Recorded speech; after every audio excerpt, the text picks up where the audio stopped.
Hello everyone, welcome back to my YouTube channel Puja's world. আমি পূজা, by profession একজন health assistant female, বর্তমানে সুন্দরবনে posted.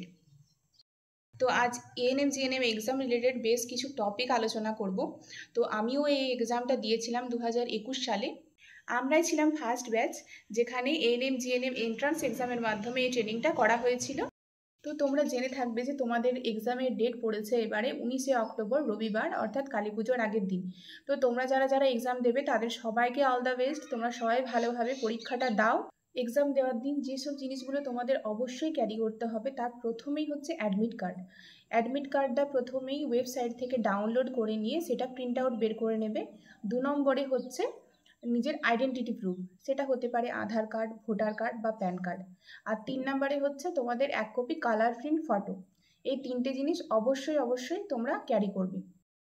এরপর বলবো তোমাদের এক্সাম শুরু হচ্ছে 12টা থেকে, কিন্তু তোমাদের রিপোর্টিং টাইম অর্থাৎ 1 থেকে 1.5 ঘন্টা আগে অবশ্যই ওখানে গিয়ে প্রেজেন্ট থাকতে হবে, কারণ সেখানে সমস্ত কিছু চেক হয়।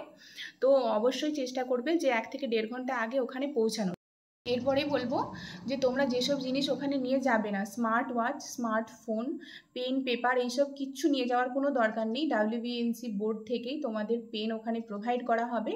তো এইসব জিনিসগুলো তোমরা নিয়ে যাবে না, ওখানে নিয়ে গেলে বিভিন্ন ধরনের সমস্যায় তোমরা পড়তে পারো। এক্সাম হলে কিন্তু তোমাকে সেরকম কিছুই নিয়ে যেতে দেবে না।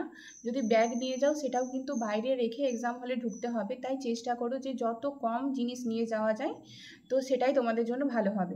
তো এরপর যে জিনিসটা নিয়ে আলোচনা করব সেটা হচ্ছে কোশ্চেন প্যাটার্ন। তো তোমরা যারা রেগুলার এএনএম জিএনএম এক্সামের প্রিপারেশনের মধ্যে আছো তারা তোমরা অবশ্যই জানো যে তোমাদের কোশ্চেন প্যাটার্নটা কী। তাও আমি তোমাদের একবার বলে দিচ্ছি যে তোমাদের টোটাল 115 নম্বরের পরীক্ষা। তার মধ্যে মেন যেটা রয়েছে সেটা হচ্ছে বায়োলজি বা লাইফ সায়েন্স। তো সেটাই রয়েছে তোমাদের 50 নাম্বার, যেটার ফার্স্ট ক্যাটাগরিতে রয়েছে 30 নাম্বার এবং সেকেন্ড ক্যাটাগরিতে রয়েছে 20 নাম্বার। দ্বিতীয়ত রয়েছে তোমাদের ফিজিক্যাল সায়েন্স, যেটা টোটাল রয়েছে 25 নাম্বার। ফার্স্ট ক্যাটাগরিতে রয়েছে 15 নাম্বার এবং সেকেন্ড ক্যাটাগরিতে রয়েছে 10 নাম্বার। ম্যাথ 10, জিকে 10, ইংলিশ 15 আর জিআই 5। তো এটাই ছিল তোমাদের কোশ্চেন প্যাটার্ন। তো এরপরে যেটা বলবো যে আজ হয়ে গেছে 18 তারিখ, রাত পেরোলেই 19 তারিখ তোমাদের এক্সাম। কেউ নতুন নতুন জিনিস পড়ার চেষ্টা করো না, যতটুকু পড়েছো তোমরা সেটাই রিভাইজ করার চেষ্টা করো।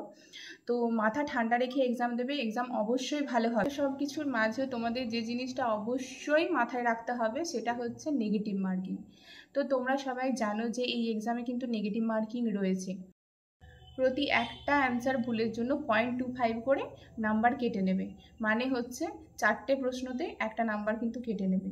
তো তোমরা প্রথমেই বলবো যে যেসব প্রশ্নগুলো তোমরা একেবারে কনফার্ম সেই সমস্ত প্রশ্নই প্রথমে টার্গেট করো। তারপরে যদি মনে হয় যে তোমরা সেফ জোনে আছো তখন গিয়ে কনফিউজিং কোশ্চেনের দিকে হাত দিতে পারো, তাও সেটা বেশি মাত্রায় নয়।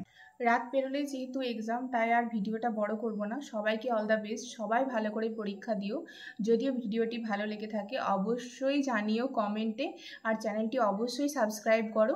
তো যারা এই জবে ইন্টারেস্টেড, তো পরবর্তীকালে যারা এই জবে আসতে চাইছো তাদের মধ্যে যদি কোনো কোয়ারি থেকে থাকে তো তোমরা অবশ্যই কমেন্টে জানাতে পারো। আমি সেই সমস্ত কমেন্ট পড়ি এবং তোমাদের কমেন্টের যথাযথ উত্তর দেওয়ার চেষ্টা করব। তো আজ এতটুকুই, দেখা হচ্ছে অন্য কোনো ভিডিওতে। টাটা।